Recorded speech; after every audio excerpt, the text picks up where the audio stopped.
எல்லாருக்கும் வணக்கம்.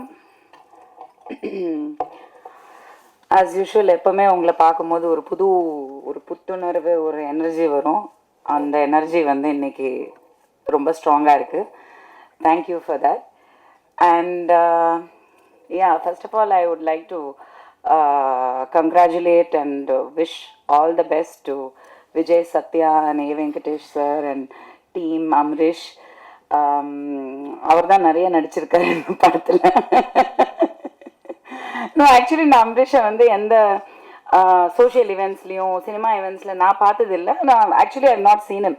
ஆண்டி எனக்கு நல்லா தெரியும். Aunty is very very very sweet. எங்கே பார்த்தாலும் எப்போ பார்த்தாலும் ஆப்வியஸ்லி அப்பா அம்மா காலத்துலேருந்து தேவ் பின் ஃபேமிலி ஃப்ரெண்ட்ஸ். ஸோ ஆண்டி ரொம்ப நல்லா பேசுவாங்க. But I've never seen him. நான் இன்னைக்கு பார்த்துட்டு தான் ஐ மீன் லைக் எனக்கே நான் கேட்டேன், இப்போ தான் கேட்டேன், ஏன் நீ வந்து எந்த ஃபங்க்ஷனுக்கும் யூ நாட் கம்மிங் அண்ட் என்ன தெரியல. he said that was cute. Anyway, lovely music and I think all the songs are very big hits. So congratulations to that. இந்த படம் பொறுத்த வரைக்கும் சாரோட, நான் ஏ வெங்கடேஷ் சாரோட நிறைய பேருக்கு தெரியாத விஷயம், நான் ஃபஸ்ட்டு ஒரு கம்பேக் பண்ணோம், நடிக்க வரணும்னு சொல்லிட்டு இப்போ நான் ரீசெண்டாக பிக் பாஸ்க்கு வந்து அதுக்கப்புறம் வர்றது மட்டும்தான் எல்லாருக்கும் தெரியும்.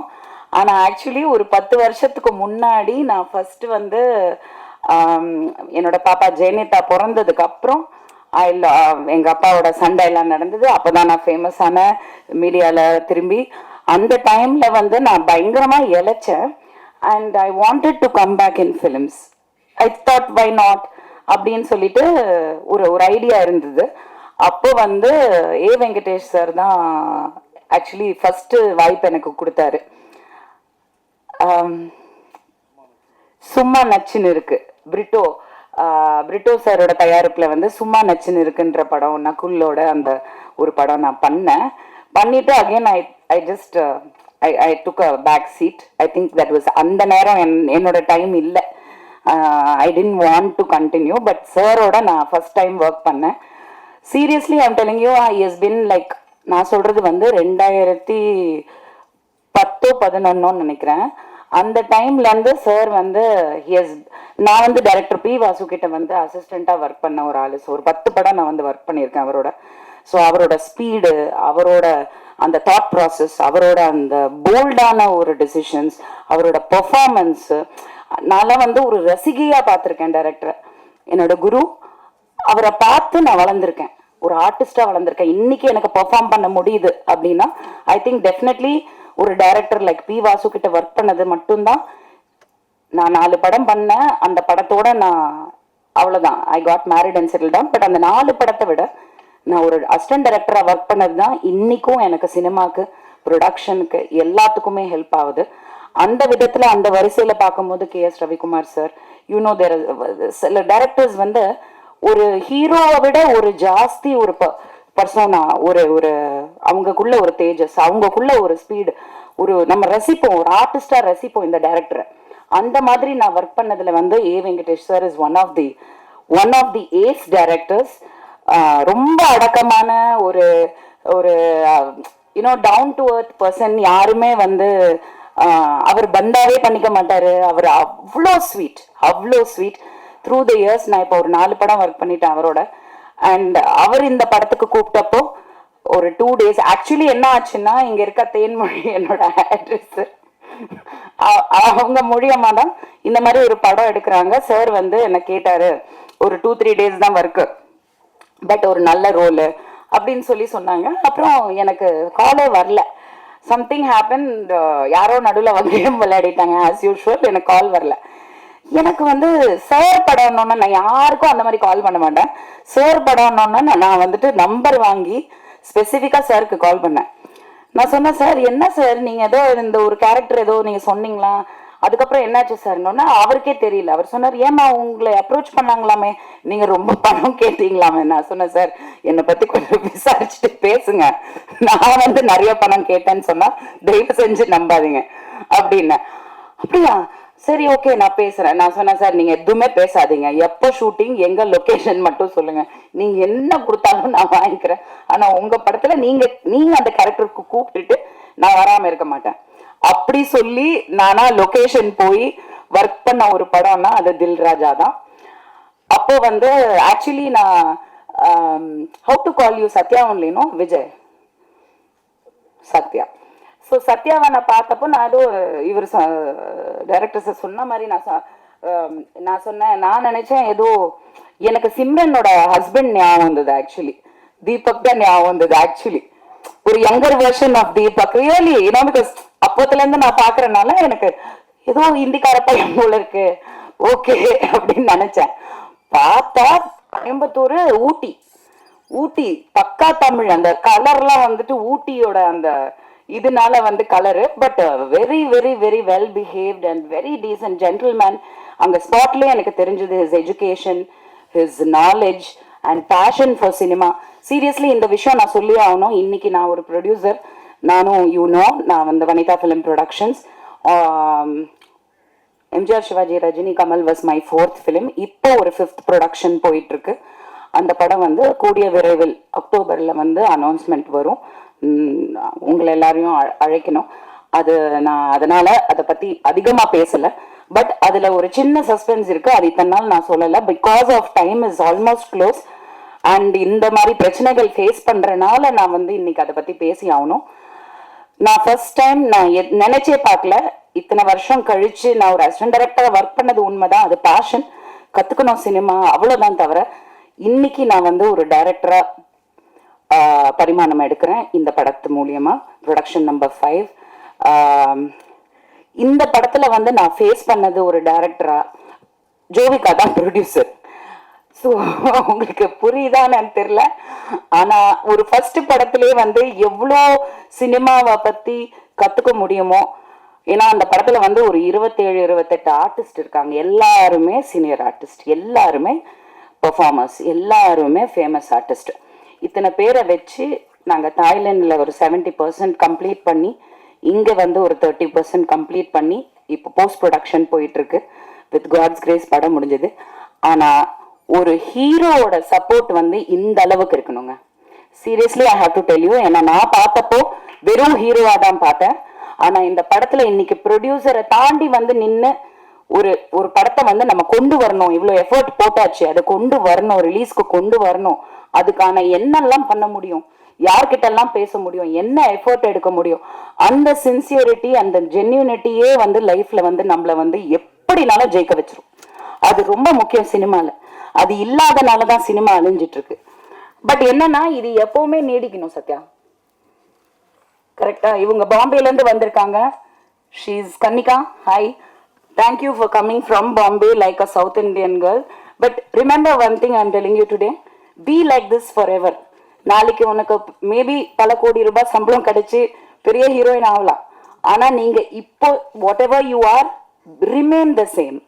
ஏன்னா எல்லாம் ஆரம்பத்துல நல்லாதான் இருக்காங்க. அதுக்கப்புறம் வந்து கோடி, 10 கோடி, 7 கோடி, 6 கோடி அந்த படத்துல வர்ற மாதிரி டைலாக் தான்.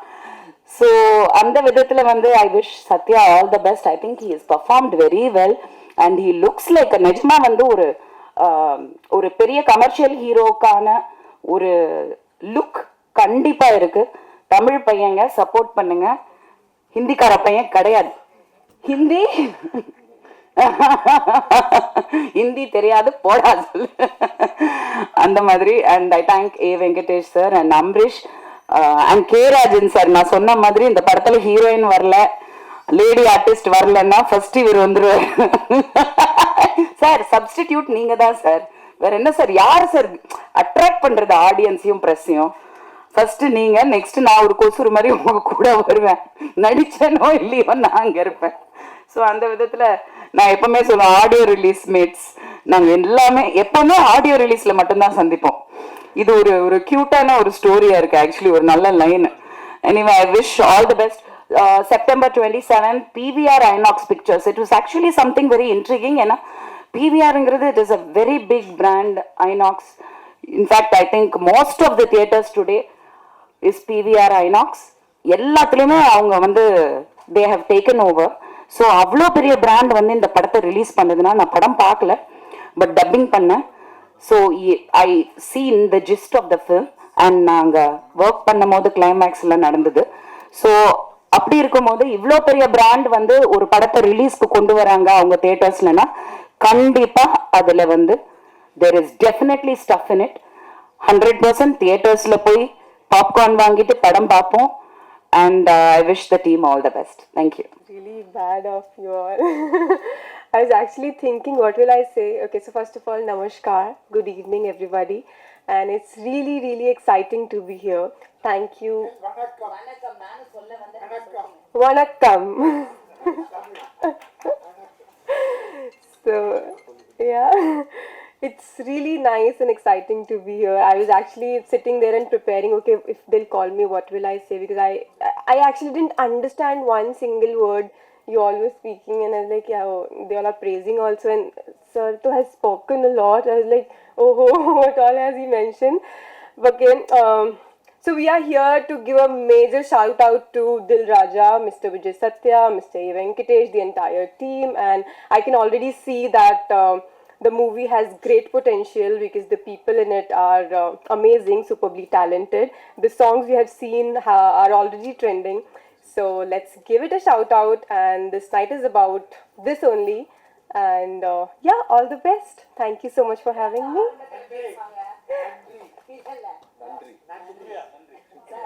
Nandri. வந்திருக்கும் அனைத்து பத்திரிகை அன்பர்களுக்கும் மற்றும் ஊடக நண்பர்களுக்கும் என்னுடைய பணிவான மாலை வணக்கம். First of all I give thank to Kannika. ஏன்னா இந்த படத்துடைய எல்லாருமே சொல்லிட்டாங்க, ஹீரோயினை நடிச்சிட்டு இருக்க செரீன், அப்புறம் சம்யுக்தா, அது ஒரு செகண்ட் ஹீரோயின் மாதிரி படத்தில் ஒரு முக்கியமான லீட் ரோல். அவங்க 2 பேரும் வரலை. பல முறை ஃபோனில் சத்யா வந்து போராடினார், என்கிட்ட சொன்னார், நானும் பேசி பார்த்தேன். அங்கே படப்பிடிப்பு இங்கே படப்பிடிப்புன்னாங்க. புரிஞ்சுக்குவோம் நம்மளாம். இப்போ சினிமாவில் வந்து உங்கள் எல்லாத்துக்குமே தெரியும், ஒரு விஷயத்தை எப்படி அழகாக நாசுக்காக அவாய்ட் பண்ணுவாங்க, என்னென்ன ரீசன் சொல்லுவாங்கன்னு தெரியும். அது இந்த படத்துலையும் அஃப்கோர்ஸ் நடந்துச்சு. என்ன கூட சத்யாவும் வனிதாவும் சேர்ந்துட்டு இந்த மாதிரி நீங்கள் படம் பண்ண ஹீரோக்களை கூப்பிடுங்க, நீங்கள் படம் பண்ண ஹீரோக்களை கூப்பிடுங்கன்னாங்க. நான் சொன்னேன், இல்லை எனக்கு தெரியும் அவங்களாம் வரமாட்டாங்க, கூப்பிட்றது வேஸ்ட்டு அப்படின்னே நான் சொன்னேன். இல்லை கூப்பிடுங்க, நீங்கள் இவ்வளோ படங்கள் இவ்வளோ ஹீரோக்களை வச்சு பண்ணியிருக்கீங்க, பண்ணுங்க அப்படின்றப்போ எனக்கு மைண்டில் ஒன்று தோணுச்சு. நான் ஒரு ஹீரோவை இதே மாதிரி, இப்போ சத்யா எப்படி ஒரு அப்கமிங் ஹீரோவாக இருக்காரு, சொல்ல மாட்டேன். சத்யா வந்து இது ஃபஸ்ட்டு படம் கிடையாது. அவர் இதுக்கு முன்னாடி ஒரு 4-5 படங்களில் பண்ணியிருக்காரு. குறிப்பாக சொல்லப்போனால் நெல், மகாராஜன், இப்போ வந்த மகாராஜா இல்லை, அப்போ வந்த மகாராஜன் போன்ற படங்கள்லாம் பண்ணியிருக்காரு. அப்படி அப்கமிங்கில் இருக்கிற ஹீரோவாக இருக்கிறாரு. நாம் ஒரு இப்படி தானே ஒரு அப்கமிங் ஹீரோக்கு படங்கள் 2 படங்கள் பண்ணி அவர் வந்து சினிமாவில் அவருக்கு ஒரு ஒரு ஒரு கம்பேக் மாதிரி கொடுத்தோம் அப்படின்ற மாதிரி. சும்மாருங்க, அப்படின்லாம் நாங்கள் வந்து கூப்பிட்டோம், யாரும் வரலன்னு வச்சுக்கோங்க. ஓகே, இப்போ வந்துட்டு என்னென்னா இந்த படம் வந்து என்னென்னா, நான் வந்து எனக்கு வந்து சத்யா ஃபோன் பண்ணார் ஒரு நாள், சார் உங்களை மீட் பண்ணோம் அப்படின்னாரு. நான் போன உடனே எனக்கு வந்து ஒரு கதையை சொன்னார். அந்த கதையை அப்படியே அவர் ஃபுல்லாக சொல்லி முடிச்சுட்டு, கதை எப்படி சார் இருக்குன்னு கேட்டார். நான் உண்மையிலேயே அவர் கதை சொல்லி ஒப்பீனியன் கேட்க கூப்பிட்றாருன்னு நினச்சேன். ஏன்னா நிறைய என்னுடைய சினிமா நண்பர்களை வந்து கூப்பிட்டு கதை சொல்லி ஒப்பீனியன் கேட்பாங்க. எனக்கு என்ன கதையை பற்றி என்ன தோணுதோ அதை இமீடியட்டாக நான் வந்து ரெஃப்ளெக்ட் பண்ணிட்டு வந்துடுவேன். எனக்கு இந்த இடம் இப்படி தோணுது, நல்லா இருக்குது, நல்லா இல்லை சுமாராக இருக்குது, இது இப்படி பண்ணால் பெட்டராக இருக்கும், என்னுடைய சஜஷன்ஸ் கொடுத்து வந்துடுவேன். அப்படி தான் அவர் கூப்பிட்றாருன்னு நினச்சி நான் வந்து கதையை ஃபுல்லாக கேட்டு முடிச்சுட்டு, நல்லா இருக்குங்க, சூப்பராக இருக்குது, அங்கங்கே கொஞ்சம் கமர்ஷியல் இன்க்ரீடியன்ஸ் உள்ளே போட்டாச்சுன்னா கரெக்டாக பக்காவாக வரும் அப்படின்னு. சார் இந்த கதையை நீங்கள் தான் டைரக்ட் பண்ணோம் அப்படின்னாரு. எனக்கு ரொம்ப ஷாக்கிங்காக இருந்துச்சு. ஏன்னா நான் வந்து அந்த கதையை கேட்குறப்போ ஒரு ஆடியன்ஸாக தான் கேட்டிருக்கேன், அது நம்மளே டைரக்ட். எனக்கு இவங்க சொன்ன அந்த கதை வந்து எனக்கு ஒரு புது களம். எனக்கு கமர்ஷியலாக அந்த கதையில் இருந்தால் கூட 2 கேரக்டர் தான் ஃபர்ஸ்ட் ஆஃப்ல ட்ராவல் ஆகுது, வேறு கேரக்டர்ஸ் ஃபர்ஸ்ட் ஆஃபில் கிடையாது. ஃபுல்லாக ஒரு பரபரப்புன்னு ஒரு ஆக்ஷன் 10 நிமிஷத்தில் ஆரம்பித்து அப்புறம் இன்டர்வல் வரைக்கும் அந்த ஆக்ஷன் போகுது. இது டிஃப்ரெண்ட்டாக இருக்க அப்படின்ட்டு நான் அவர்கிட்ட உடனே கேட்டது, இந்த கதைக்கு என்ன எதுக்கு நீங்கள் டைரக்டராக செலக்ட் பண்ணீங்க அப்படின்னு. அவர் சொன்னார், இல்லை சார், இதை வந்து ஒரு பரபரன்னு ஒரு ப்ரெசன்டேஷன் வேணும், அதுக்காக தான் உங்களை கூப்பிட்றேன் அப்படின்னு. ஓ, அப்போ தான் நான் நினச்சேன், ஓ நம்ம பரபரன்னு பண்ணுறோம் போல இருக்குது அப்படின்ட்டு. சரின்னு சொல்லி ஒத்துக்கிட்டு இந்த படத்தை பண்ணால், உண்மையிலே இந்த படம் வந்து ரொம்ப ஒரு குறுகிய கால தயாரிப்பில் முடிக்கப்பட்ட படம். கதையோட லைன் என்ன அப்படின்ற போது அந்த லாக் லைன் சொல்லுவாங்க. அது வந்து என்னென்னா, வாழ்க்கையில் எவ்வளோ பெரிய பிரச்சனை வந்தாலும் நம்ம வந்து சோர்ந்து போகிறத வந்து எந்த விதத்துலையும் யூஸ் இல்லை. அதில் வந்து நம்ம ரொம்ப சாமர்த்தியத்தையும் சாணக்கியத்தனத்தையும் யூஸ் பண்ணி ஜெயிக்கணும். அதுதான் இந்த படத்தில் அந்த ஹீரோ பண்ணுவார். அதற்கு அவர் வந்து ஒரு பெரிய ஹீரோவுடைய மேற்கோள்கள், அதாவது அவர் படங்களில் சொன்ன கொட்டேஷன்லாம் யூஸ் பண்ணி பண்ணுற மாதிரியான ஒரு வித்தியாசமான கதை. இது அவங்க பண்ணி வச்சுருந்தவங்க கேட்டவங்க எனக்கு ரொம்ப இம்ப்ரெஸ் ஆச்சு. இந்த கதையை பண்ணலான்னு டிசைட் பண்ணி பண்ணும்போது அந்த லாக்லைன் வந்து இப்போ தான் அந்த ஹோஸ்ட் சொன்ன மாதிரி அவங்க வந்து ரஜினி சார் இப்போ மேடையில் பேசுகிறப்போ, அட நம்ம கதை லாக்லைன் இதானே அப்படின்ற மாதிரி நமக்கு சந்தோஷமாக இருந்துச்சு. இந்த படத்தில் வந்து ஷெரீன் வரலை, ஆனால் படத்தில் அவங்களுக்கு ரொம்ப முக்கியமான ஒரு ரோலு. அப்புறம் யாராவது சம்யுக்தா வரலை, அவங்களுக்கும் படத்தில் ஒரு முக்கியமான, நீங்கள் பார்த்துருப்பீங்க ட்ரெய்லரில், ஒரு நல்ல ஒரு இம்பார்ட்டண்டான ரோலு. அஃப்கோர்ஸ் வனிதா சத்தம் போட்டாங்கல்ல, நான் கிளம்புறேன், ட்ரெய்லரில் என் ஷாட் இல்லை என்ன அப்படி இப்படின்னு கேட்டாங்க இல்லையா. ஆக்சுவலாக நான் பர்பஸாக வனிதா ஷாட் போடல இந்த படத்தில். ஏன் இந்த ட்ரெய்லரில் வேண்டான்னு, வேறு யாரும் இல்லை, நான் தான் காரணம், வனிதா மேடம்.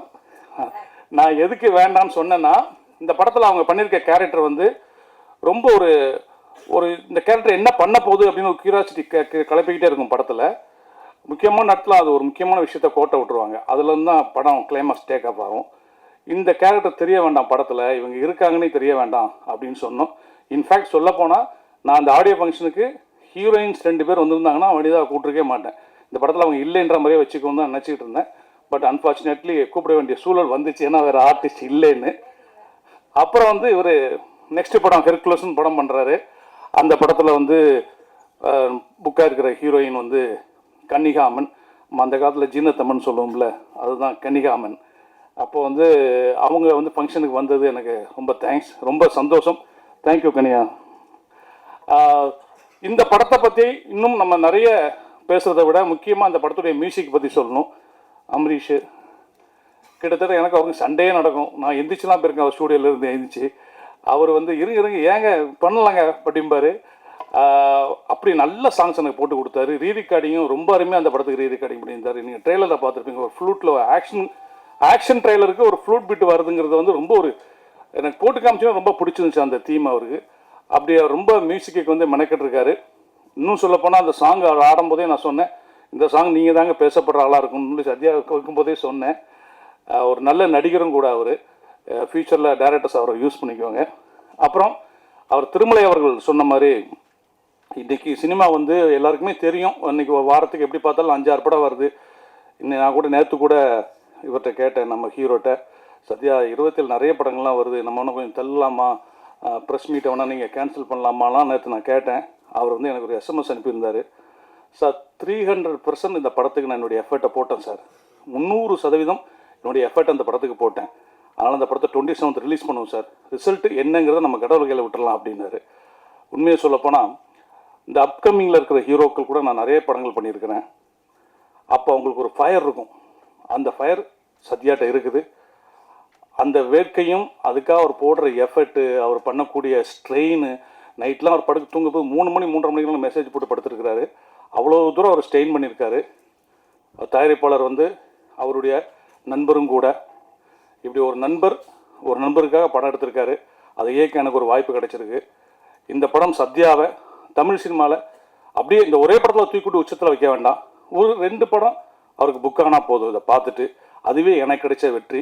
இந்த படத்தில் எங்கூட பணியாற்றின கேமராமேன், அப்புறம் music director Amrish, editor Suresh sir, அப்புறம் இந்த படத்தினுடைய அனைத்து டெக்னீஷியன், என்னுடைய உதவியாளர் உள்பட ரொம்ப ஸ்ட்ரெயின் பண்ணாங்க.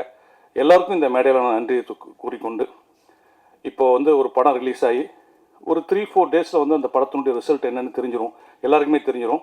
அப்படி இந்த படம் கடவுளுடைய அனுக்கிரகத்தால், தெய்வத்தால் ஆகாத எனினும் முயற்சி தன்மை வருத்த கூலி தரும் அப்படின்னு திருவள்ளுவர் சொல்லியிருக்காரு. கடவுள் கொடுக்காத கூட சத்யா பண்ணிகிட்டு இருக்க அந்த எஃபர்ட், அந்த முயற்சி, அவர் படக்கூடிய அவமானங்கள், இன்சல்ட்டு, அதெல்லாம் தாண்டி அவர் அந்த படத்தை வந்து இன்றைக்கி இந்த மேடை கொண்டு வந்துட்டார் ரிலீஸுக்கு. இந்த ரிலீஸில் இந்த படம் வெற்றின்னு ஒரு பேரும், படம் நல்லா இருக்குப்பா படம் பார்க்கலாம் அப்படின்ற ஒரு பேரும் கிடைச்சி, இந்த படம் சத்யாவுக்கு மீண்டும் ஒரு படம் புக் பண்ணி கொடுத்தா கூட அது எனக்கு கிடைச்ச வெற்றி, நான் சந்தோஷப்பட்டுக்குவேன். இந்த வந்திருக்க பத்திரிகை நண்பர்கள், ஊடகங்கள் எல்லாருமே அவருடைய உழைப்புக்காக அவருக்கு நீங்கள் நிறைய சப்போர்ட் பண்ணுங்கள். இந்த படம் எல்லோரையும் நிச்சயமாக திருப்திப்படுத்தும் படம் பார்க்குறவங்கள அப்படின்னு எனக்கு ஒரு இயக்குனராக நம்பிக்கை இருக்குது. மீண்டும் ஒரு நல்ல மேடையில் உங்களை சந்திக்கிறேன். இந்த படத்தை வெற்றி பெற செய்யறதுக்கு நீங்கள் கொண்டு போய் சேர்க்குற விஷயம்தான் முக்கியம். அதை சேர்ப்பீர்கள். எப்போவுமே எனக்கு அந்த பத்திரிகையாளருடைய அந்த நட்பும் அவருடைய ஆதரவும் இருந்திருக்கு. இந்த படத்தில் நடக்கும். உங்கள் அனைவருக்கும் மீண்டும் நன்றி கூறி விடைபெறுகிறேன். நன்றி, வணக்கம். எல்லோருக்கும் வணக்கம். மேடையில் இருக்கும் பெரியோர்களுக்கு வணக்கம். வந்த பத்திரிகை நண்பர்களுக்கு வணக்கம். ரொம்ப ரொம்ப ரொம்ப சந்தோஷமாக இருக்குது. ஃபஸ்ட்டு உங்கள் எல்லாரையும் இப்படி பார்க்கும்போது, தனித்தனியாக இல்லை, எல்லாரையும் ஒன்றா சேர்த்து இப்படி பார்க்கும்போது அது ஒரு பெரிய சந்தோஷத்தை தருது. Okay, anyway good evening to one and all. தில் ராஜா இந்த படத்துக்கு வந்து மியூசிக் டைரக்டராக மட்டும் இல்லாமல் இன்னும் ஒரு அடிஷ்னல் ஒரு விஷயத்த இங்கே சொல்கிறாங்க. இதுக்கு மேலே அதுக்கப்புறம் நடிப்பனா என்னன்னு தெரியாது. இந்த ஒரு பாட்டு ஏன் பண்ண அப்படின்ற ஒரு ரீசன் என்னன்னு அதோட ஸ்டார்ட் பண்ணிக்கிறேன். படம்லாம் முடிஞ்சிருச்சு. ஒரு இன்ட்ரோ சாங் இருந்தால் நல்லாயிருக்கும் அப்படின்னு சொல்லி எதிர்பார்த்தாங்க. சரி ரைட்டு, நல்லா என்ன மாதிரி வேணும் அப்படின்னும் போது ஒரு நல்ல ஒரு ஆக்ஷன், ஒரு மாஸ் சாங் வேணும். அப்புறம் நானும் டைரக்டர் சார், ஹீரோ எல்லோரும் கலந்து பேசி இது எப்படி பண்ணலாம் அப்படின்னும் போது ஒரு கொஞ்சம் ஹியூமர் இருக்குன்னு தான் நல்லாயிருக்கும். ஹியூமர்னால் யார் சார், நம்ம அந்த படத்தில் அந்த விஜய் டிவி அவங்கெல்லாம் வச்சு பண்ணுறீங்களா அப்படிதான், அப்படியே கொஞ்சம் கொஞ்சம் நவுத்தி போவாங்கள்ல, அப்படியே நெருக்கும் போது சரி ஓகே ஏதோ ஒரு நல்ல கண்டென்ட்டாக எடுத்து பண்ணால் நல்லாயிருக்கும். இது ஜஸ்ட் ஒரு சாங்காக இல்லாமல் இருக்குதுலாம் இல்லையா அப்படின்னு நினைக்கும் போது ஒரு காமெடி எலிமெண்ட் என்ன பண்ணலாம் அப்படின்னு சொல்லி யோசிச்சுட்டு இருக்கும் போது ஒன்று கிடச்சிது. சரி சார், இப்போ இது யார் சார் பண்ண போகிறா அப்படின்னு ஹியூமராக காமெடியாக யாராவது கிடைச்சா பார்ப்போம். லாஸ்ட்டாக எண்டில் ஒரு சாமியார் கெட்டப்புக்கு ஒருத்தன் தேவைப்பட்டான்.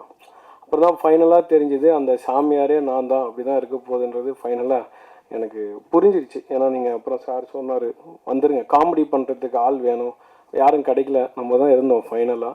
அதில் என்ன ஒன்றுனா இப்போ தான் பார்க்குறேன், நான் வனிதா மேடம் பக்கத்தில் உட்காந்து பார்த்துட்டு இருக்கும் போது அந்த ஹீரோயின் கூட அவ்வளோ எக்ஸ்போஸ் பண்ணல. நான் தான் பயங்கரமாக எல்லாம் காட்டி எல்லாருக்கும் சந்தோஷத்தை கொடுத்துருக்குறேன். அந்த பெருமை என்னை சேரும். Then coming back to Dilraja, director A Venkatesh sir படங்கள்லாம் நான் பார்த்தது உண்டு. நான் விஜய் சாரோட பெரிய ஃபேன். இப்போ விஜய் சத்யா ஃபேனு, ஆனால் விஜய் சார் ஃபேன் நான். ஸோ வந்து சார் டைரெக்ஷனில் நான் என்றைக்காவது ஒரு நாள் மியூசிக் பண்ணுற மாட்டேனா அப்படின்லாம் தவம் இருந்திருக்கேன். இந்த படம் எனக்கு கரெக்டாக வாய்ப்பு அமைஞ்சிச்சு மியூசிக் பண்ண. அவரோட எவ்வளோ படங்கள் பண்ண டைரக்டர், எவ்வளோ சீனியர் டைரக்டர். இதில் என்னென்னா எங்கள் அம்மாவும் அவரோட டைரக்ஷனில் ஒரு படம் பண்ணியிருக்காங்க. அதுவும் விஜய் சார் படம்னு இருக்கும் போது எனக்கு அது இன்னும் ரொம்ப ஒரு ஆர்வம். அவரோட மியூசிக்கில் எப்படி, அவரோட டைரக்ஷனில் எப்படியாவது நம்ம ஒரு பாட்டு பண்ணிட மாட்டோமோ நினைக்கும் போது ஒரு ஃபுல் பெரிய படம் கிடச்சிது. அது ப்ரொடியூசருக்கும் விஜய் சத்யா சாருக்கு I thank this moment. Thank you bro. Then coming back to hero, இவர் என்னோட நல்ல ஃப்ரெண்ட். ஃபஸ்ட்டு எல்லாருக்கூடையும் நல்லா பழகுவார். இப்போ நீங்கள் பார்க்குறீங்களே இந்த தோற்றம் வந்து எப்படி இருக்கணும்னா ஒரு எக்ஸ்பென்சிவ் காரில் வந்துட்டு நிறைய ஃபோன்ஸ் வச்சுட்டு ஜாலியாக, இந்த மாதிரி ஜாலியாக இருந்தால் என்ன பணம் போட ஆள் இருக்குதுன்னு வச்சுக்கோங்களேன், ஜாலியாக சுற்றலாம்.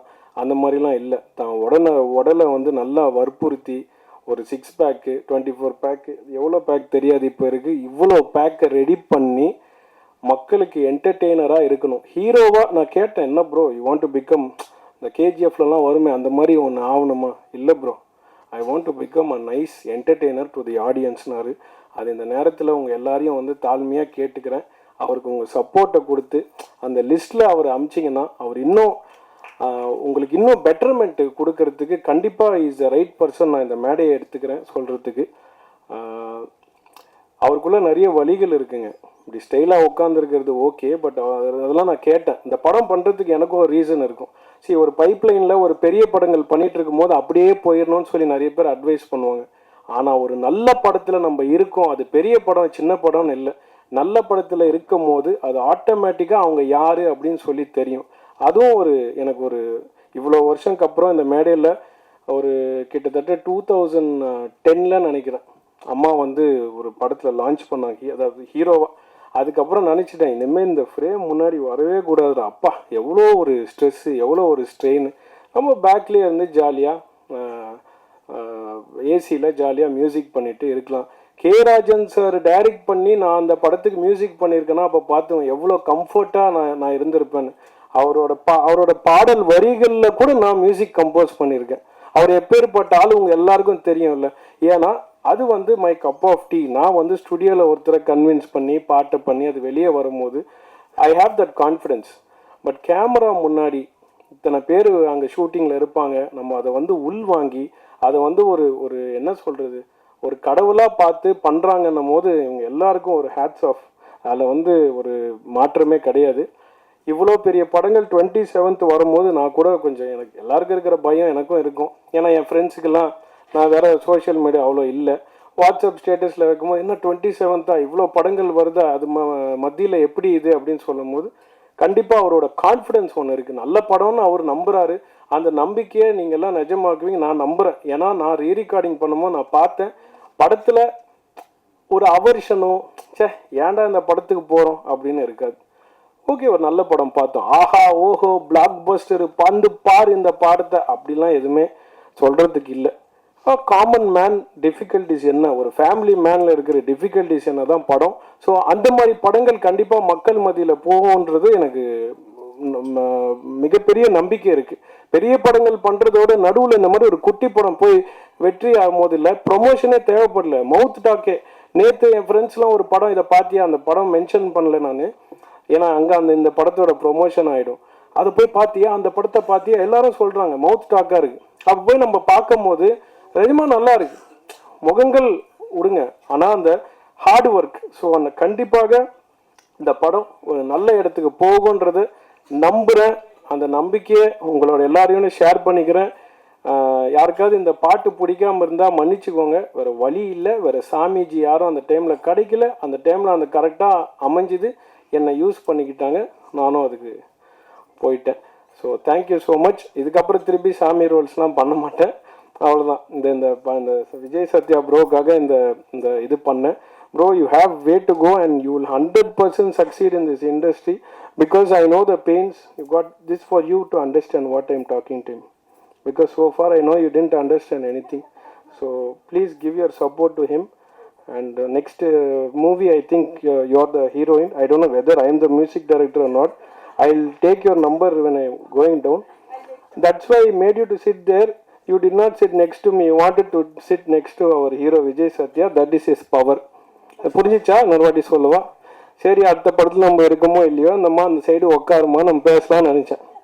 அது நேரம் என்னை மொக்கப்பட்டு நீங்கள் வேணால் ஈவென்ட் பண்ணி இங்கே வந்து உட்காந்துச்சு. ஐ டிரான்ஸ்லேட் லேட்டர். அது என்னன்னா, கரெக்டான ஹீரோயின் கரெக்டாக அவங்களுக்கு என்ன பண்ணணும்னு தெரியுது. அதனால் அடுத்த படம் அவங்க கண்டிப்பாக இந்த மேடையிலே எடுத்துக்கிறேன். She'll shine 100%. மாற்றம் கிடையாது. ஸோ ப்ரோ, அடுத்த படத்தை பற்றி நிறைய எனக்கு சொல்லுங்கள். ஏன்னா இவர் ப்ரொடக்ஷனில் எப்போவுமே சாப்பாடுக்கு எந்த குறையும் இருக்காது. அதே டைமில் யாருக்காவது எந்த பேமெண்ட்டாக இருந்தாலும் உடனே வந்துடும் இவர் இருந்தார்னா. அந்த விஷயத்தையும் சொல்லிடுறேன். ஏன்னா யாரும் கஷ்டத்தில் படம் பண்ணக்கூடாதுன்னு நினைக்கிற ஒரு ஆள். ஸோ அந்த மாதிரி ஆட்களை வளர்த்திங்கன்னா இன்னும் நிறைய பேர் அவர் கதை வந்து சொல்லுங்கள். நல்ல கதைகள் கேட்டுட்டு இருக்காப்புல, நல்ல படம் பண்ணுறேன். அடுத்த டைரக்டர் யாருங்க? அடுத்த படம் சாருக்கு புக் பண்ணிட்டாரு. இங்கே எங்கேயோ இருக்கீங்களா? சார் சொல்லுவார். ஓகே, அவருக்கும் இந்த நேரத்தில் நான் வாழ்த்துக்களை சொல்லிக்கிறேன். சார், இவர் எல்லாமே பண்ணக்கூடிய வாய்ப்பு இவருக்கு கொடுங்க சார். ஏன்னா எதை வேணால் பண்ணக்கூடிய விஷயங்கள் அவருக்கு இருக்குது. He'll go take it to the next level. என்ன போட்டியாக இருந்தாலும் போடுறதுக்கு ரெடி. ஏன்னா இவர் மேலே இவருக்கு நம்பிக்கை இருக்குது. நானும் இவரை நம்புகிறேன், நீங்களும் நம்புவீங்கன்றது நினைக்கிறேன். Thank you so much for this opportunity sir. நம்ம 27th அப்புறம் நிறைய பேச வேண்டியது இருக்குது. உங்கள் எல்லாரையும் சந்திக்கிறேன். Thank you sir. Thank you so much. நீங்கள் இப்போ ஓப்பனிங்னால நான் மறந்துட்டேன். நிறைய பேர் நீங்கள் கொஞ்சம் பேசினாலும் அதில் உண்மை இருக்கும். அது கொஞ்சம் நிறையா தான் பேசுனீங்க, பட் இருந்தாலும் அதில் தெளிவு இருக்குன்னு. ராஜன் சார், ரொம்ப நேரம் எடுத்துக்காதீங்க, பசிக்குது சார். நீங்கள் உங்களோட ஆசீர்வாதம் உங்களோட ஃபேனாக கேட்குறேன், ஆனால் பசிக்குது சார். ஒன்று. மூணாவது விஷயம், ரொம்ப கலையாக இல்லை, நாங்கள் மட்டும்தான் அப்படின்னு நினச்சிட்டு இருந்தோம். ஹாலில் நான், சத்யா ப்ரோ இவங்கெல்லாம் உட்காந்துருந்தோம். அப்புறம் அவங்க எப்பவுமே இப்படி அமைதியாக இருக்காங்க. இவங்கெல்லாம் உட்காந்துருக்கும் போது ஹிந்திக்கார சார் ஒரு கோட்லாம் போட்டு உட்காந்துருந்தும் போது இப்படியே சைலண்ட்டாக இருந்துச்சு. அவ்வளோதானா? அப்படியே யாருமே இல்லையே, ஹீரோயின்ஸும் யாரும் இல்லை. ஏன்னா ஃபஸ்ட்டு ஆடியோ லான்ச் நடக்கும்போது ஷெரீன்லாம் இருந்தாங்க, நல்லா பேசினேன். யாரும் இல்லையே, உட்காந்து நம்மளுக்கு என்ன செட்டுக்கு வர முடியாதுல்ல, இப்படிலாம் பார்த்து பேசினா தான் உண்டு. பார்த்தே இருக்கும்போது டக்குன்னு ஒரு அலை சவுண்டு, பயங்கரமாக ஏதோ வண்டி கிராஷ் ஆன மாதிரி பிரச்சனைலாம் ஓடுற சவுண்டு. அப்போ தெரியும் வனிதா மேடம் என்ட்ரி ஆகிட்டாங்க.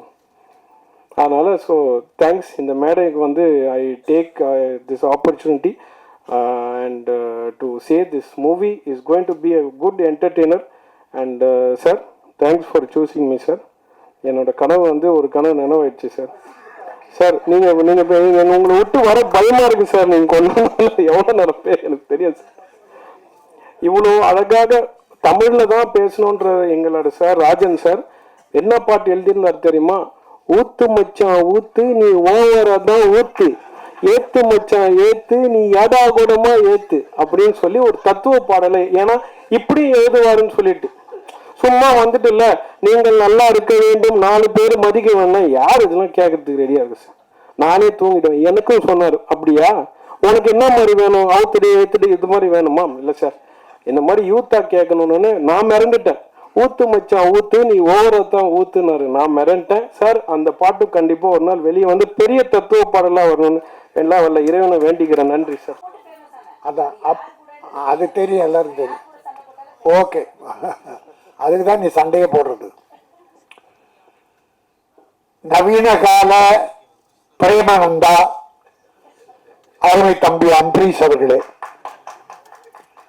அவனுக்கு ஏதாவது சம்பளம் கொடுத்திருந்தா அதை வாங்கிடு. அவன் அனுபவிச்ச மாதிரி இந்த படத்துல யாருமே அனுபவிக்கல. அவன் ஓவரா பேசிட்டு என்ன அடக்கமா பேச சொல்றான். என் பிள்ளைகளில் ஒருவன் அவன், திறமை மிக்கவன். அவனுக்கு இன்னும் ஒரு பெரிய காலம் இருக்கிறது.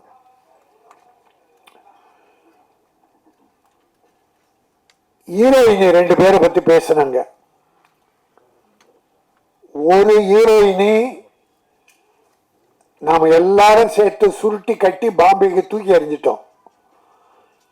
அதை கொண்டாந்து எதுக்கு இந்த படத்துல போட்டீங்க? ஏற்கனவே பூட்ட கேஸ் அது.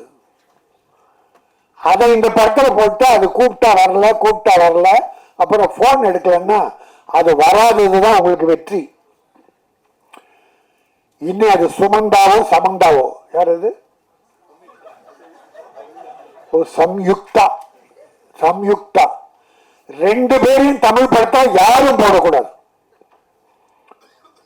நடித்த படத்துக்கே வரலன்னா இன்னொரு படத்தில் நடிக்க கூப்பிடலாமா?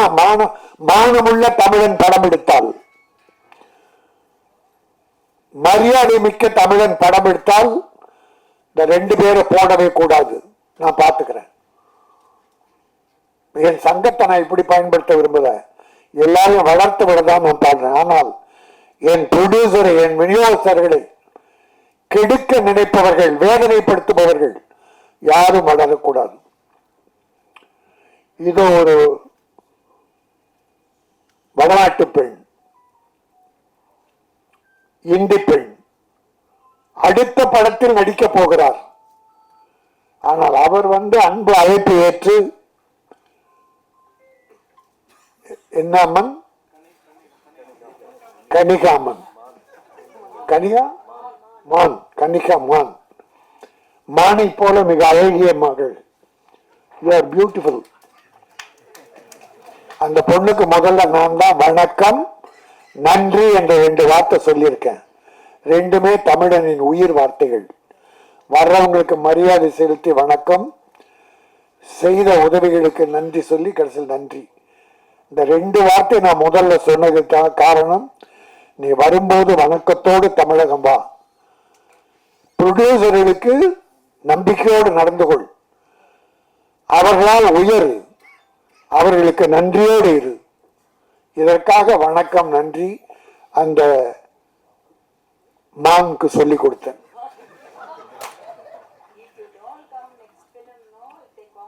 என் அருமை தம்பி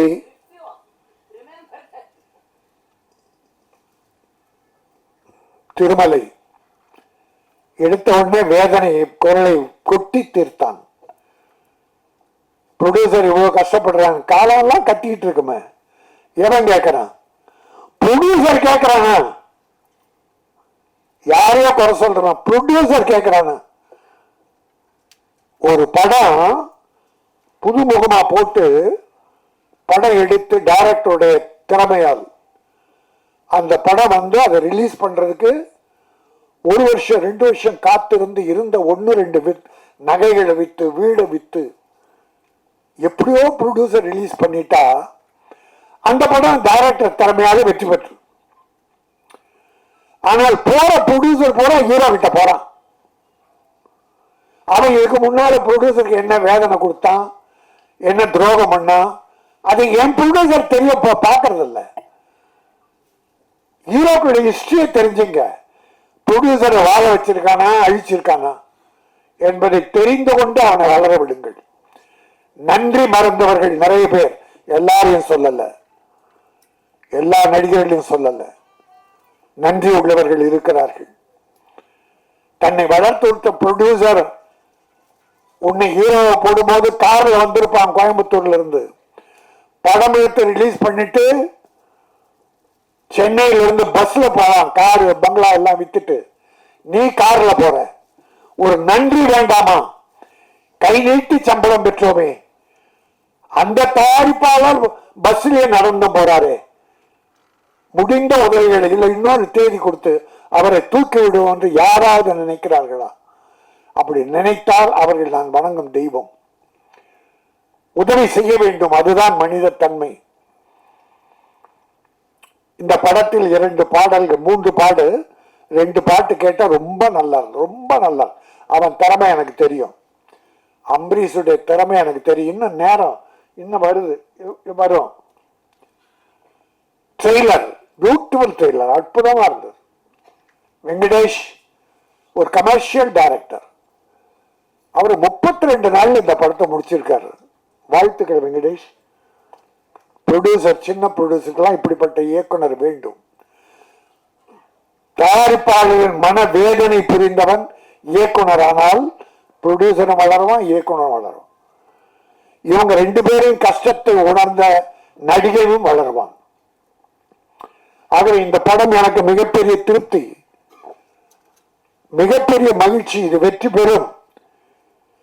இது தில்லு ராஜா அல்ல, வெல்லும் ராஜா. இந்த படம் வெல்லும், வெற்றி பெறும். அது மட்டுமல்ல, நம்முடைய சத்யா ஒரு ஆண் அழகன், ஒரு தமிழ் மகன்,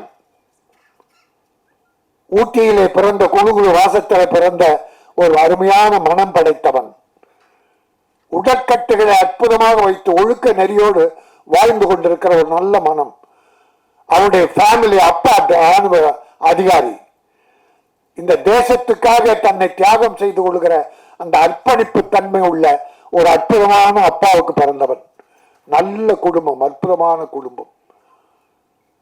ஒரு கவர்மெண்ட் ஆபீஸ்னா லஞ்சம் வாங்கி இருப்பான்னு, மிலிட்டரி யார் லஞ்சம் வாங்க முடியும்? ஆக லஞ்ச ஊழலற்ற கரைபடியாத கரங்களுக்கு சொந்தக்காரரான அவருடைய ராணுவ அதிகாரி, ஒரு தந்தை பெற்றவன். இவனும் தியாக உள்ளத்தோடு இந்த படம் வெற்றி பெறும்.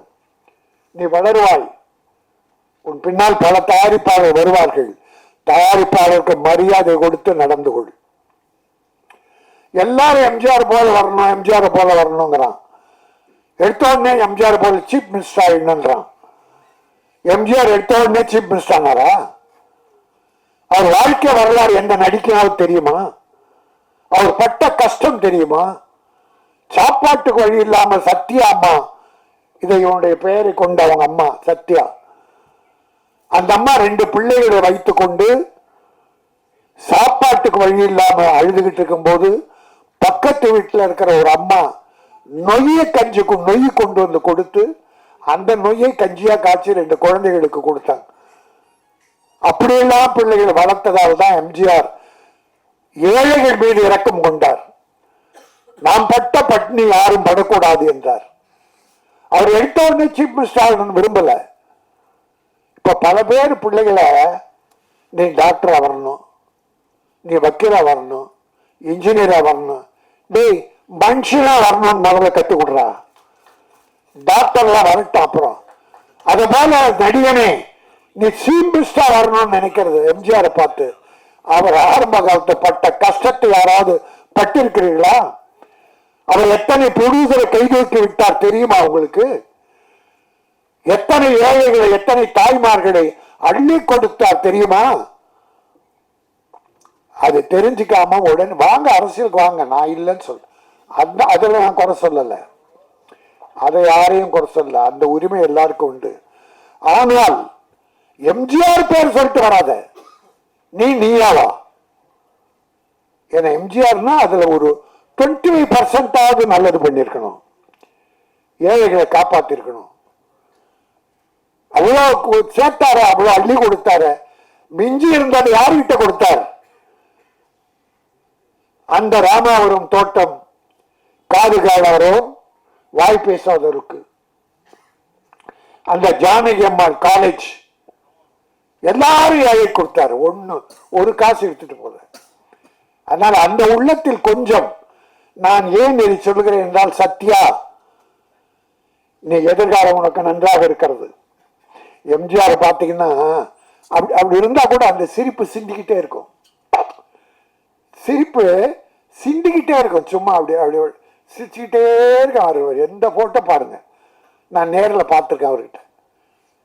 சிரிக்க மாட்டார், ஆனால் சிரிச்சுக்கிட்டே இருப்பார். அதில் எனக்கு ஒரு 25% எனக்கு தெரியுது. சத்யாவுடைய சாடை கொஞ்சம் இருந்தா போதும், அதை வளர்த்துக்கோ. ஒரு 2 நீ சிரிச்சாவே கோவம் வருது. ஒன்றுமில்லை, உனக்கு வாழ்க்கை இருக்கிறது, வெற்றி இருக்கிறது. வெற்றி வந்தால் எம்ஜிஆரை போல வா, இல்லைன்னா வராத போ. ஏழைகளுக்கு உதவி செய். நீ 50 லட்சம் வாங்கினா 20 லட்சம் ஏழை செலவு. ஆனா அந்த 20 லட்சம் திரும்பி உனக்கு வரும். அந்த ஏழை கொடுப்பான், உன் படம் பார்ப்பான். இவன் அந்த ஹீரோக்கு தெரியல, அது கொண்டு போய் அடிக்க உள்ள வச்சிடறான் ரூம்ல. அத கொஞ்சம் ஏழை கொடுத்தா வச்சுங்க, அந்த ஏழைங்க எல்லா ஏழைக்கும் சொல்லி படம் பார்க்க வைப்பாங்க. உன் வசூல் ஏறும். இன்னைக்கு 200 கோடி 300 கோடி வாங்குறவெல்லாம் எப்படி வளர்ந்தாங்க? ஆனா கொடுத்தது குறைவு, மக்களை எடுத்தது அதிகம். நான் ஒண்ணு நினைச்சேன், சத்தியமா என்ன தாய், எனக்கு தெய்வம் முதல்ல என் தாய் தான். அந்த தாய் மீது சத்தியமா சொல்றேன். வரும்போது இப்போ விஜய் ஒரு தலைவர் ஆயிட்டார், கட்சி போறார், இன்னும் ஒரு படம் தான் நடிப்பேன்றார். சரி, அது அவர் இஷ்டம். நான் பல பேட்டியில சொல்லியிருக்கேன், வருஷத்துக்கு ஒரு படமாவது விஜய் நடிக்கணும், இல்லைன்னா மக்கள் மறந்துடுவாங்க. தலைவர் என்பது வேறு, நடிகர் என்பது வேறு. அந்த அக்கறையில் அவர் ஒரு படம் நடிக்கணும்னு இப்போ வேண்டுகோளை வைக்கிறேன். அந்த விஜய் இடம் காலியானால் எல்லாம் சொன்னாங்களே, எம்ஜிஆர் இல்ல, ஜெயலலிதா இல்ல, வெற்றிடம்னு. இந்த மு.க. ஸ்டாலின் தளபதி வந்தார், வெற்றிடத்தை நிரப்பிட்டாரு. இந்த பக்கம் எடப்பாடி நிரப்பிட்டார். அதனால இடம் வெற்றிடம் என்பதே இல்லை. விஜய்க்கு பிறகு ஏன் இந்த சத்யா வரக்கூடாது? என்னமோ தெரியல, சத்தியமா எங்க அம்மா சாட்சியா நான் நினைச்சிட்டு வந்தேன். எங்க அம்மா, நான் அதுக்குதான் எங்க அம்மாவை தவிர எனக்கு தெய்வம் கிடையாது. அந்த சத்தியத்தை அம்மா மேல சத்தியமா சொல்ல. கடைசியில பார்த்தா அது விஜய் சத்யான்னு போட்டிருக்கான். இங்க வந்து பார்த்தா விஜய் அதுல இணைச்சிருக்கு. விஜய் என்பது வெற்றி. அந்த தம்பியும் அவங்க அப்பா தயவுல கஷ்டப்பட்டு முன்னேறி வந்தது, நல்லா வந்தது, வாழ்ந்தது. இப்ப கட்சி இருக்கு, அது மக்கள் பார்த்து முடிவு பண்ணட்டும். நல்லது பண்ணா ஏத்துக்க போறாங்க, இல்லைன்னா ஒதுக்க போறாங்க. நீ மக்கள் மனதில் வாழ வேண்டும். பணம் ஒரு முக்கியம் அல்ல, மக்களுடைய மனதிலே இடம்பெறு. பணத்தின் மீது படுக்காதே, மக்கள் இதயத்திலே இரு. அந்த மக்கள் உன்னை தூக்கி விடுவார்கள். அதுதான் எம்ஜிஆர் செய்த. எல்லாமே பண்ண முடியாது எம்ஜிஆர் மாதிரி யாரும் பண்ண முடியாது. ஒரு 25% நிப்பா, இந்த மக்கள் உன்னை மறக்கவே மாட்டார்கள். நீ பெரிய ஹீரோ, எல்லாம் இருக்கு. உனக்கு பாடி லாங்குவேஜ், அழகு, உடற்கட்டு. எம்ஜிஆர் ஒரு தடவை நான் அவர் கட்சியில சேர்ந்தேன். அப்போ என் கூட 4 பாக்ஸருங்க வந்தாங்க, வண்ணாரப்பேட்டை பாக்ஸர்ஸ். நான் ஒரு பாக்ஸரை, உயிர் என்பன் அவன் பேரு. எம்ஜிஆர், ஐயா இவன் பாக்ஸர் ஐயா அப்படின்னு அப்படியே விட்டு நின்னாரு. நின்று டப்புனா அவன் தோலை தட்டினார். பிறகு கையை பிடிச்சாரு, அப்படி ஒரு அழுத்தினார். ஏன்னா பாக்ஸர்னா இந்த ஷோல்டர், கை இரும்பு மாதிரி இருக்கும், ஷோல்டர் இரும்பு மாதிரி இருக்கும். பார்த்துட்டு ஓ வெரி குட், நல்லா பண்ணு அப்படின்னார். எம்ஜிஆர் சொன்ன உடனே அது சோதனை. அது போல இவன் இந்த உடற்கட்டுகள் எல்லாம் இப்படிப்பட்ட பிள்ளைகள்லாம் அவர் வளர்த்து விடுவார். எம்ஜிஆர் அவர் உடம்ப நல்லா வச்சுக்கணும். எல்லாருக்குமே உதவி பண்ணுவார். அதனால நான் சில வழிகளை சொல்லியிருக்கேன். ஒரு அப்துல் கலாம் சொன்னாங்க, ஒரு கேள்வி கேட்டாங்க, நீங்க செய்த சேவையிலேயே சாதனையிலே எது உயர்ந்தது? அணுகுண்டு வைத்ததா, ஜனாதிபதியா இருந்ததா, இல்ல விஞ்ஞான கண்டுபிடிப்புகளா, ராக்கெட் கண்டுபிடித்ததா? எல்லாம் கேட்கும்போது அவர் சொன்னாரு, இது எதுவுமே என்னுடைய சாதனையில எனக்கு மகிழ்ச்சி தரல. நான் ஹைதராபாத்ல இருக்கிற மாற்றுத்திறனாளி குழந்தைகள், இந்த போலியோல அட்டாக் ஆகிய குழந்தைங்க நடக்க முடியாமல்ல, சின்ன சின்ன குழந்தைங்க, அந்த குழந்தைகள் ஒரு 3 கிலோ எடையுள்ள இரும்பு, இந்த உபகரணம் காலில் கட்டுவாங்க பாருங்க, அது நடக்கிறதுக்கு, அது அப்போ 2.5 கிலோ 3 கிலோ. அந்த குழந்தை அதையே இழுத்து தூக்க முடியாதான். அதை போய் பார்த்துட்டு வந்து பிளெயின் செய்கிற சில மெட்டீரியல்ஸ் லேசா இருக்குமா, ஆனா உறுதியா இருக்குமா, அதுல அந்த உபகரணம் செய்தார் கால் நடக்கிறதுக்கு. அது 300-500 கிராமுக்குள்ள. அது ஒன்றிதான் நான் செய்ததில் எனக்கு ஆத்ம திருப்தியை தருவதுன்னு அப்துல் கலாம் சொன்னார். அணுகுண்டு வச்சு உலக புகழ் பெற்றார், ராக்கெட் கண்டுபிடிச்சு உலக புகழ் பெற்றார், ஜனாதிபதியாகி உலக புகழ் பெற்றார். இதெல்லாம் ஒரு சாதனை இல்லையா? இந்த ஊனமற்ற குழந்தை, மன்னிக்கணும், மாற்றுத்திறனாளி குழந்தைக்கு அந்த கால் கவசம் செய்தாரு, அதுதான் எனக்கு பெருமைன்னு சொன்னான். அதே போல நீ இந்த ஏழைகளுக்கு உதவி செய்தால் அதுதான் உனக்கு பெருமை. சேர்த்து வைக்கிற பணம் எதுவும் உதவி வராது, செய்கிற சேவை வரும். நீ இன்னைக்கு ரொம்ப சுமைகளை தாங்கிட்ட. இந்த படத்துல நீ ஒரு ஹீரோவா இல்லை, ஒரு ப்ரொடக்ஷன் மேனேஜரை விட அதிகமாக கஷ்டத்தை சிலர் கொடுத்துட்டானுங்க, துரோகிகள். நம்பி கேட்டான், இப்போ கஷ்டப்பட்டு எல்லாத்தையும் கொண்டு வந்து கரெக்ட் பண்ணியிருக்கான் ஒரு ஹீரோ. நீ இதுவரைக்கும் சுமைகளை சுமந்தால் இந்த படத்தின் மூலம் சுகம் உனக்கு வருகிறது. தில் ராஜா, வெல் ராஜா, இனி வெல்லுவாய். இந்த படம் வெற்றி பெறும். இது ஒரு கமர்ஷியல் படம். வெங்கடேஷுக்கும் நல்ல வாழ்க்கை கிடைக்கும். இது உள்ள நடித்துள்ள அத்தனை பேரும், டெக்னீஷியன்ஸ், இசையமைப்பாளர் அத்தனை பேருமே மிகப்பெரிய வெற்றி பெற்று இந்த படம் இன்னைக்கு இப்போ நல்ல சின்ன படங்க எல்லாம் நல்ல பெருசா போகுது, மக்கள் பார்க்குறாங்க. இந்த லப்பர், எங்க பொண்ணு படம் பார்த்துட்டு வந்து, அப்பா அந்த படம் பார்க்கணும், பெண்கள் சொல்றாங்க, என்னன்னு தெரியல, அவ்வளவு இயற்கையா இருக்குதான் சின்ன படம். அதனால இப்ப படங்களை மக்கள் பார்க்க ஆரம்பிச்ச. சின்ன படம் பெரியவரை பத்தி எல்லாம் கவலைப்படல, கதை நல்லா இருக்கா, படம் நல்லா இருக்கா, உட்கார்ந்த 2 மணி நேரம் பொழுதுபோக்கா அழகா பார்த்துட்டு வர்றாங்க. அதுல இது ஒரு வெற்றி படமாக தில்லு ராஜா வெல்லும் ராஜாவாக வரும் என சொல்லி, பூவாக இருப்பதை விட செடியாக இருங்கள். பூக்கள் காலையில் பூத்து தலையில் சூடி மாலையில் வாடி வெளியே போட்டுடுவோம். ஆனால் செடிகள் பூத்து கொண்டே இருக்கும், அது மக்களுக்கு உதவி கொண்டே இருக்க வேண்டும். அதே போல நீ செடியாக இரு, பூத்து கொண்டே இரு, மக்களுக்கு உதவி செய்து கொண்டே இரு, நீ வெற்றி பெறுவாய். தில் வெல் சத்யா. நன்றி, வணக்கம். எல்லாருக்கும் வணக்கம். இன்னைக்கு எல்லாருக்கும் நிறைய வேலை இருக்கு, எல்லாரும் ரொம்ப பிஸியா இருக்கீங்க. அது எல்லாத்தையும் விட்டுட்டு உங்க டைமை கொஞ்சம் ஒதுக்கி நான் நடித்த படம் தில்ராஜாவுக்காக இன்னைக்கு எல்லாரும் இங்க வந்ததுக்கு ரொம்ப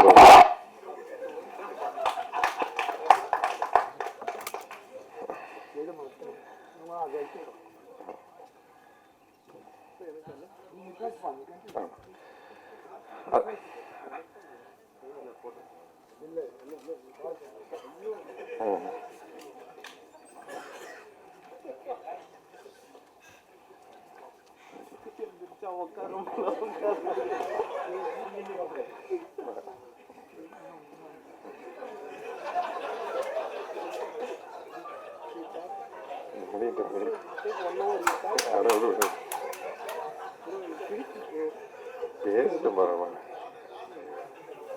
அது இன்னொன்று கொடுங்க, அது கொடு.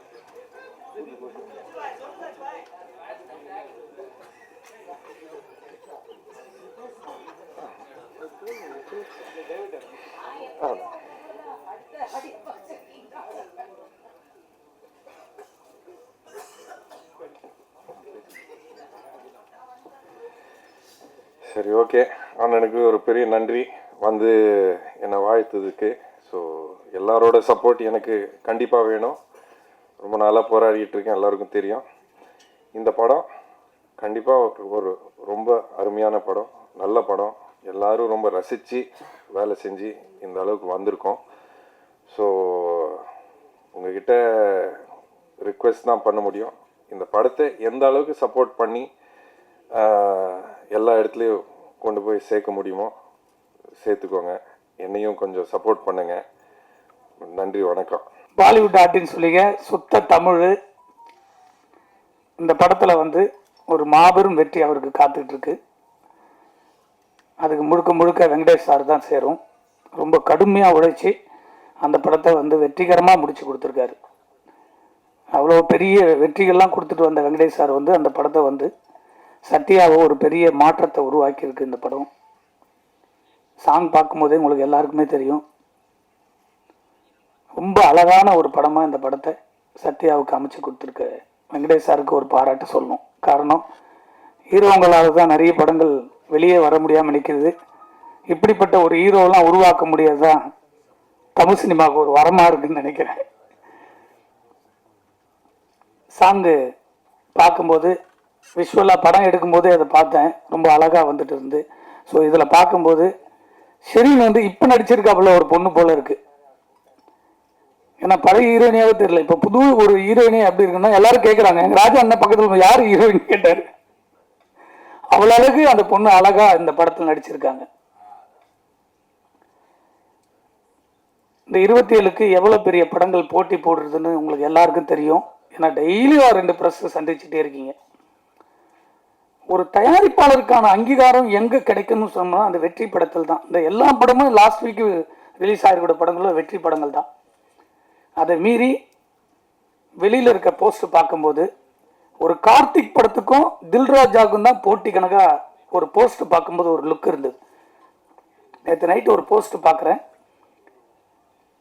27ன்னு போட்டு அந்த ஒரு யூத் ஜென்ரேஷனோட அந்த தில்ராஜா போஸ்ட்டும் இந்த பக்கம் கார்த்திக் சார் படம் போஸ்ட்டும் பார்க்கும்போது இந்த படத்தில் ஒரு இம்ப்ரெஸ் இருக்குது.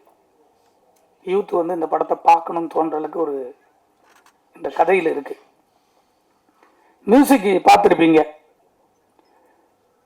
நிறைய படங்கள் பண்ணிக்கிட்டே இருக்காப்புல அன்பு சகோதரர் அமரீஷ் அவர்கள். இந்த படத்துக்கு ரொம்ப ஹார்ட் ஒர்க் பண்ணியிருக்காப்புல. அவர் கம்பெனி நடிக்க ஆரம்பிச்சாருன்னா ரொம்ப இதோட பிஸியாக இருக்கலாம்னு தோணுது இந்த படத்தை பார்க்கும்போது. சாங்ல ஆமாம், அதை விட கொஞ்சம் நடித்தா நல்லா இருக்குன்னு நினைக்கிறேன். ரொம்ப நல்லா இருக்கு அந்த சாங்ல பார்க்கும்போது. அவருக்கும் என்னுடைய வாழ்த்துக்கள். மேடம் வந்து ரொம்ப கோச்சிக்கிட்டாங்க பார்க்கும்போது. அவங்க வந்து கோவப்படாமல் சொல்லியிருக்காங்க. அதாவது அவங்க சிரிச்சுக்கிட்டே அதை சொன்னாங்க. அதனுடைய வேதனை என்னன்றது நம்ம ரொம்ப புரிஞ்சுக்கணும். அது யாராக இருந்தாலும் சரி, இந்த படத்தை எடுத்து முடிக்கிறதுக்கு மாபெரும் போராட்டத்தில் இந்த படத்தில் 24 மணி நேரம் ஒரு நடிகனா மட்டும் இல்லாமல் விஜய் சத்யா இந்த படத்தை ஒரு தயாரிப்பாளரை இன்னைக்கு வரைக்கும் சுமந்துக்கிட்டு போறார். ரிலீஸ்க்கு அப்புறமும் சுமக்கணும், ரிலீஸ்க்காக அதை முடிச்சு சுமக்கணும்.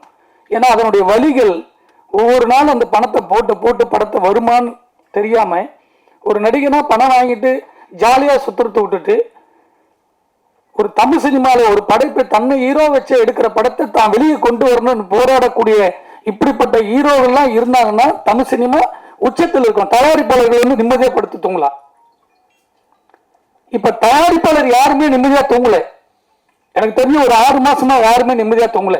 இப்ப ரிலீஸ் ஆகிருக்கிற இன்க்ளூடிங் ஒரு 2 நாளுக்கு முன்னாடி மகாராஜான்னு ஒரு போஸ்ட் பார்த்துருப்பீங்க, 100 நாள் போஸ்ட். ரொம்ப நாளைக்கு அப்புறம் 100 நாள் போஸ்ட் பார்த்துருப்பீங்க. அவங்க கூட தூங்கல.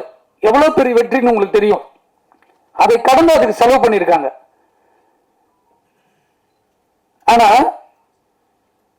பாம்பேலேருந்து ஒரு ஹீரோயினி அவங்கள வந்து டிக்கெட் போட்ட உடனே அவங்க டீமோடு வந்து இந்த படத்தை வாழ்த்தணும்னு சொல்லி இங்கே வந்து சத்யாவுடைய ரிலீஸ் முன்னாடியே வந்து நிற்கும் போது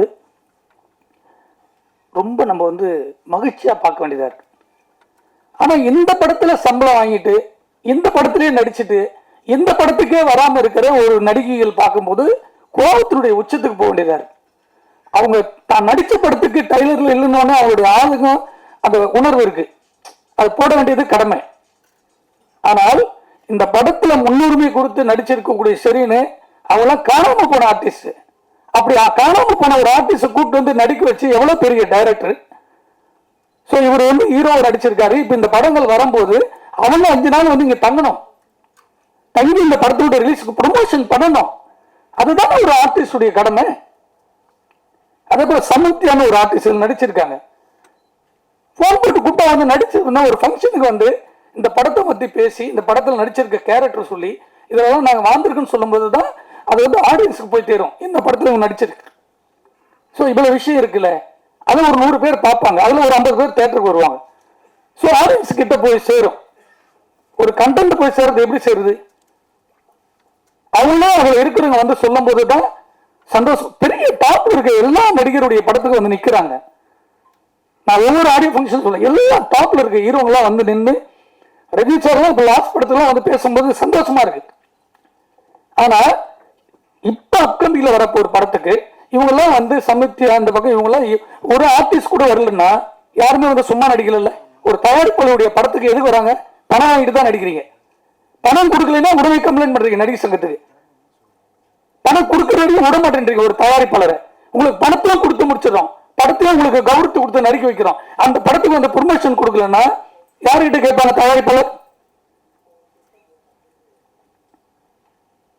இதுக்கெல்லாம் ஒரே ஒரு முடிவு, தெளிவான முடிவு. இனிமேல் எந்த நடிகையும் சரி நடிகர்களும் சரி ஃபங்க்ஷனுக்கு வராம இருக்கவே முடியாது. அவ்வளவு திடமான முடிவுகள்லாம் சங்கத்தில் ஒட்டுமொத்த சினிமாவே சேர்ந்து எடுத்துட்டு இருக்கு. இப்ப நிறைய விஷயங்கள் நடந்துட்டு இருக்கு, யாருக்குமே தெரியாது. திடமான முடிவு. அந்த படத்தில் நடிச்சா வரணும். நம்ம வீட்டு கல்யாணங்க, நம்ம வீட்டு கல்யாணத்துல நம்மளே வந்து நிக்காம வெளியில இருக்க ஆளு வந்து நிற்பாங்க. சொல்லுங்க, பாம்பேல நான் வந்து ஒரு ஆர்டிஸ்ட் வந்து நிற்கும் போது சந்தோஷமா இருக்கு. நீங்க ஒண்ணு இருந்தீங்கன்னா எங்களுக்கு ஒண்ணு பெரிய ஆறுதலா இருக்கும். இந்த நடிச்சிருக்க 2 ஹீரோயின் வரலன்னா அப்ப எந்த படத்துல போய் நடிக்க போறீங்க? அப்ப நடிக்காது போயிடலாமே. வேற இன்னும் சினிமாவுக்கு வாழ்ந்துட்டு இருக்க எவ்வளவோ நடிகர்கள் நடிகைகள் வாய்ப்பு கிடைக்காம தளமா இருக்காங்க. அவங்களுக்கு அந்த வாய்ப்பு கிடைக்கும், அவங்க வந்து அதுல வந்து சந்தோஷப்படுவாங்க. நீங்க நடிக்கணுன்ற எண்ணம், எல்லாருக்கும் மெசேஜ் போடுறீங்க, எல்லாரும் இந்த படத்துக்கு வரணும், வாய்ப்பு வரும் தேடுறீங்க. வாய்ப்பு கொடுத்த பிறகு ஷூட்டிங் வரதுக்கு 1000 பிரச்சனை பண்றீங்க. ஷூட்டிங்ல வந்தா கேரா ஒன்று வேணும், இது வேணும், சார் ஓட்டுல தான் நீங்க டிசைட் பண்றீங்க. இதெல்லாம் அரேஞ்ச் பண்ணி கொடுத்தாலும் படத்துல வந்து ப்ரொமோஷன் ஆடியோல இருந்து ரிலீஸ் வந்து நிக்க மாட்டீங்க. அப்ப யாருக்கிட்ட சொல்லணும்? உங்களுக்கே அக்கல் இல்லாத சினிமால நீங்க எதுக்கு நடிக்க வரீங்க? அப்போ சினிமான்றது ஒரு பொக்கிஷம். கலையா நேசிச்சுவாங்க. இந்த படத்தை எதுக்கு சுமந்து ஓடுறாரு? இவ்வளவு படங்கள் போட்டிக்கு முன்னாடி இன்னைக்கு தில்ராஜா வந்து நிக்குதுன்னா அந்த படத்தை பார்க்கும்போது சாங்ல அவ்வளவு அழகா இருக்கு. இதுக்கெல்லாம் ஒரு திடமான முடிவை தயாரிப்பாளர் சங்கம் எங்க அண்ணா இருக்காரு ராஜேந்திரன், அவர் நிறைய விஷயத்த எல்லாத்தையும் பேசுறாரு ஓப்பனா. ஒவ்வொரு படத்துக்கு நிக்கிறார், சின்ன படத்துக்கு அதுமாதிரி எதிர்பார்த்தா வந்து நிக்கிறாரு. அவர் நிம்மதியா வீட்டுல இருக்கலாம், தூங்கிட்டு இருக்கலாம். எதுக்கு வர்றாரு?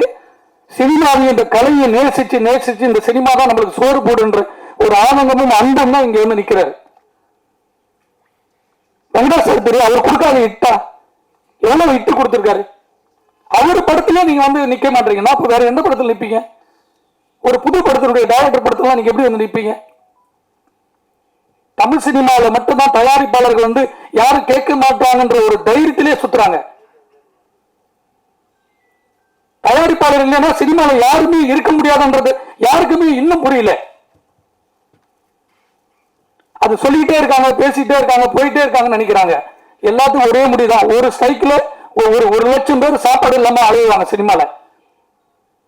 அந்த சூழ்நிலை உருவாக்கிட்டு இருக்கு சினிமாவுக்கு. ஒவ்வொரு தயாரிப்பும் வெள்ளிக்கிழமை ரிலீஸ் பண்ணி எல்லாத்தையும் வித்து போட்டுக்கிட்டே இருக்காங்க. அதெல்லாம் போனா கூட பரவாயில்ல. அந்த படம் ரிலீஸ் போது ஒட்டுமொத்த இண்டஸ்ட்ரி அதில் நடிச்சிருக்க டெக்னீஷியன்லாம் வந்து நிற்கும் போது ஸ்டேஜில் அந்த படத்துக்கு வந்து ஒரு ஹாப்பியா இருக்கும். நான் விட்டுட்டா 2 கோடி 3 கோடி போனா பரவாயில்ல, என்னுடைய படத்துக்கான ஆறுதலான நாங்க நிக்கணும்ல. ஒரு 20 நாள் 30 நாள் 40 நாள் கால் ஷீட் நடிக்கிறீங்க, ஒரு அரை மணி நேரம் 2 மணி நேரம் ஒதுக்கி ஒரு ஆடியோ ஃபங்க்ஷன், ஒரு 10 சேனலுக்கு என்ட்ரி கொடுத்து இந்த படத்தை பத்தி நான் அந்த கேரக்டர் பண்ணி நடிக்கும் போது தானே அது வந்து ஹாப்பியா இருக்கும். கடவுள் வந்து எல்லாருக்கும் 50 கோடி 1 கோடி 100 கோடி 200 கோடி பிரிச்சு கொடுக்கல நடிக்கிறது, அவங்களுடைய ஹார்ட் ஒர்க்கில் தான் கொடுக்குது. நீங்க இந்த படத்தை நடிக்கிறீங்க, நடிச்சா மட்டும் பத்தாது, அதுல இருந்து நிக்கணும், உங்களுடைய கடமை. அது ஒரு 4-5 ஹீரோனிங்க 4-5 பெரிய நடிகர்கள் இருக்காங்க, அவங்கெல்லாம் ஃபங்க்ஷன் வரக்கூடாது. இந்த ஃபார்முலா சில ஆளுகள் எடுத்துட்டாங்க இப்போ, ஏன்னா கேட்கறதுக்கு ஆள் இல்லை. தமிழ் சினிமா ப்ரொடியூசருக்கு நயன்தாரா சொந்தமா படம் எடுத்தா அவங்க ஸ்டேஜில் நிற்கிறாங்க, ஒரு ப்ரொடியூசர் எடுக்கிட்டு வந்து நிற்க சொல்றாங்க, பார்க்கலாங்க, வரதே கிடையாது. என் தயாரிப்பாளர் ரோட்ல பெத்து விட்டு வச்சிருக்காங்க, ஒவ்வொரு தயாரிப்புலையும் எல்லாத்தையும் வித்துட்டு படம் எடுக்கிறோம். எல்லாத்தையும் வித்துட்டு இந்த படத்துல வராதுன்னு தெரிஞ்சோம் ஒரு படத்தை கொண்டு போய் ஒரு கலைஞனா சினிமாவை கொண்டு போய் வெளியில சேர்க்கும் போது மக்கள் மத்தியில அந்த ஆறுதல் கூட இல்லைன்னா அந்த சினிமா யாரு காப்பாத்துறது? இது ஒரு கூட்டு குடும்பம் சினிமா. அந்த கூட்டு குடும்பத்துக்கான கூட்டம் நம்ம இருந்தாதான் பெரிய வெற்றி படங்களை கொடுக்க முடியும். இந்த தில்ராஜா ஒரு அழகான படம், ஒரு மாபெரும் வெற்றி. இந்த படம் வந்து ஆக்ஷன் ஹீரோவா தம்பிக்கு உருவாக்கணும். அதே போல எனக்கு உண்மை ஹாப்பியா இருக்கு. இந்தியிலாம் வந்து நான் ஒரு 7 வருஷம் ஒர்க் பண்ணேன்.